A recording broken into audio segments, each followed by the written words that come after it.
పవన్ కళ్యాణ్ గారు ఉప ముఖ్యమంత్రిగా ఉన్నాడు, ఒక పార్టీకి అధ్యక్షుడిగా ఉన్నాడు. ఆయనకు నిజంగా ఈ రాష్ట్రంలో అభివృద్ధి చేయాలంటే మంచి మంచి కార్యక్రమాలు చేయడానికి చాలా సౌలభ్యం ఉంది. దానికి అది వదిలిపెట్టి అసలు ఆయన పార్టీ అజెండా పక్కన పెట్టాడు, ఈ రాష్ట్ర ప్రయోజనాలు పక్కన పెట్టాడు. ఇవాళ బీజేపీ వాళ్ళ అజెండా మోస్తూ తిరుగుతూ ఉన్నాడు. వాళ్ళ కోసం హైదరాబాద్లో పోయి ప్రజలు రెచ్చగొడతా ఉన్నావు నువ్వు. పవన్ కళ్యాణ్ గారు హైదరాబాద్ పోయి ప్రెస్ మీట్ పేరుతో, ప్రెస్ మీట్ అంటే ప్రెస్ మీట్ పెట్టాలి, కానీ అక్కడ పోయి అంత నువ్వు మరింత రెచ్చగొడతా ఉన్నావు. పైగా ఆయన పైన కేసులు పెడతానంటావు. ఒక జర్నలిస్ట్ ఏదైనా మాట్లాడితే నీకు నచ్చకపోతే దాన్ని ఖండిస్తాం తప్పితే ఒకేసారి జర్నలిస్ట్ పైన కేసు పెడతాం, ఆయన అరెస్ట్ చేస్తాం, ఆయన జైల్లో వేస్తాం అంటే ఇది ప్రజాస్వామ్యం అని నేను అడుగుతా ఉన్నా. ప్రజాస్వామ్యం ఇలాంటి వాడికి తావుందా అని నేను అడుగుతా ఉన్నా. మీరు ప్రతిపక్షంలో ఉన్నప్పుడేమో మీకు ప్రజాస్వామ్యం కావాలనా?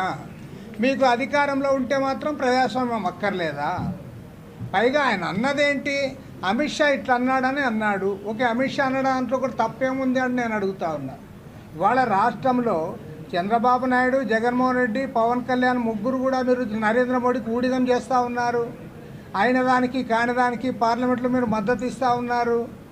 కాబట్టి మీరు అక్కడ ఒకవైపు ఊడిగం చేస్తూ అదే మాట ఆయన అంటే నీకు తప్పేం వచ్చిందని నేను అడుగుతా ఉన్నా. ఆయన నువ్వు ఖండించాలి కూడా ఖండించు, కానీ ఇది సరైంది కాదు. ఇవాళ రెండు తెలుగు రాష్ట్రాల ప్రజలు కూడా ఎంతో సౌఖ్యంగా సన్నిహితంగా అన్నదమ్ముల మాదిరి మనం ఉన్నాం. మీరు చేసే రాజకీయాలకి ఇవాళ మళ్ళీ చిచ్చు పెడతా ఉన్నారు.